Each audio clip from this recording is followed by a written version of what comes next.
Since mababa naman po yung last blood sugar reading ko po, no, that's 95 coming from a previous test or food review. No, gamitin ko na rin po to as baseline para po dun sa binake ni Mrs. na cupcakes. So chocolate cupcakes po, no. So tinimbang ko po siya, 40 grams po yung isa, no. So kakain po ako ng dalawa. Tapos after an hour, balik po ako to test kung ano po yung magiging blood sugar spike po niya. Well, umaasa naman tayo na wala kasi same ingredients po ito halos nung mga binake po na bread and ginawa pong dark chocolate before, no. So, yeah. We'll see.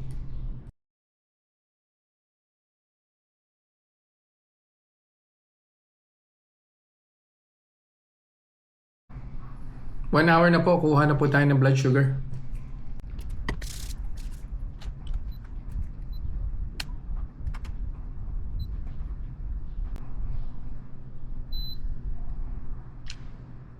$90. So bumaba pa po siya ng 5 units, no? 95 po yung baseline natin. Try ko po ulit on the second hour para makuha po natin yung final blood sugar reading. Well, medyo confident naman po ako na wala pong blood sugar spike to kasi yung ingredients po na ginamit natin is almost the same with the almond flour bread. So hinaluan lang po natin siya ng chocolate. So see you guys after an hour.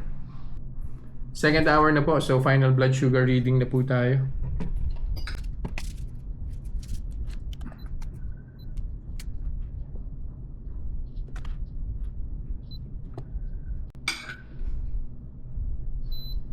Yun.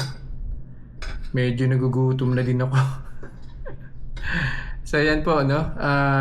I think nag-start tayo ng 95 kung di ako nagkakamali. Tapos went down to 90. Now it's 91. So steady na po siya dyan. Dyan na lang po siya maglalaro. So definitely wala pong blood sugar spike yung chocolate cupcake na homemade.